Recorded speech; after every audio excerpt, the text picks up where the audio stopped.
where foreign ministers from BRICS countries are meeting from today in Cape Town. The Minister of International Relations and Cooperation, Dr. Naledi Pandor, is hosting them ahead of the summit in August. Athi Mtongana is standing by to give us a preview of what to expect ahead of the first session this evening. Good afternoon, Athi. Indeed, Dudu, it's going to be a very busy couple of days here at the 12 Apostles Hotel in Cape Town, hosting ministers from different countries, of course, that form part of BRICS. But I am joined by Ambassador Anil Sooklal, who's going to talk to us about what to expect. I mean, it is a hive of activity here. Even from yesterday, we saw the arrival of ministers from various countries, of course, all forming part of BRICS. But for South Africans who are seeing the magnitude of the organization of this event, what is it all about? Because we've certainly not seen the agenda publicly of these discussions. Well, firstly, as you know, South Africa is holding the presidency of BRICS this year. So we'll be holding a number of high-level meetings. The meeting of BRICS Ministers of Foreign Affairs is one of the most important as a prelude to the summit, which will be hosted by President Ramaphosa in August this year in Johannesburg. So it is traditional for Ministers of Foreign Affairs to meet before the summit to reflect on the key global issues. So Minister Pandor is hosting her counterparts, and on the agenda there are a number of key issues. The meeting is divided into 4 sessions. The first session, ministers will focus on the current geopolitical challenges we are facing, as well as the current global economic challenges. They will exchange views on this and see how best BRICS can work together to address some of these challenges. Secondly, there will be a focus session on finance cooperation, especially looking at the work of the BRICS New Development Bank and how the bank is conducting its work and what is it that BRICS can do in addressing the financial issues.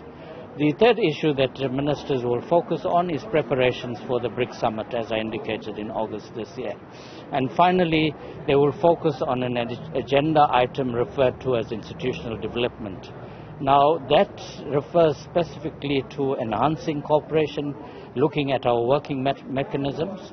Secondly, looking at further cooperation with especially the emerging market developing countries from the global south, what we refer to as the BRICS Plus and BRICS Outreach, which is also part of this meeting tomorrow, when foreign ministers of BRICS will meet with foreign ministers from a number of countries from the global south that are invited. And the last part of that agenda item will focus on the issue of BRICS expansion. As you know, this is a very topical issue at the moment, so ministers will get an opportunity to speak to that as well. Ambassador, I'm glad you've actually outlined what these discussions will be about. However, it is important to note how this story is reported on, at least at an international level, where there are suggestions that this is an effort by BRICS nations to obviously form a force that will outweigh the Western geopolitical dominance. What would you have to say to such reports? That's an unfortunate framing. BRICS came together as a grouping of the 5 countries, firstly to address cooperation amongst ourselves.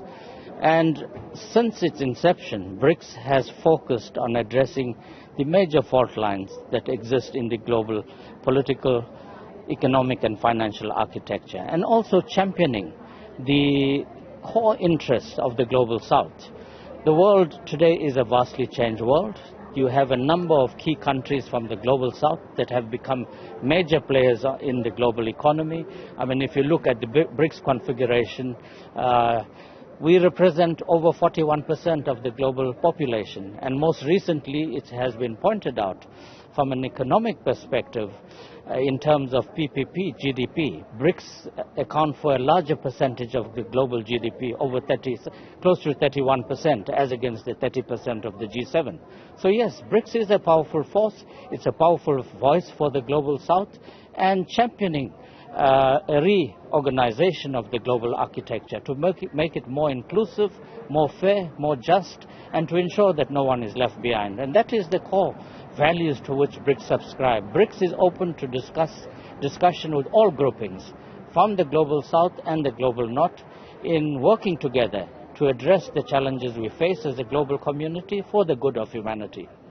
Ambassador, before I let you go, it would be remiss of me not to ask you about the issue of Russia's President Vladimir Putin, whether he will be attending BRICS or not. Of course, those are probably part of internal discussions.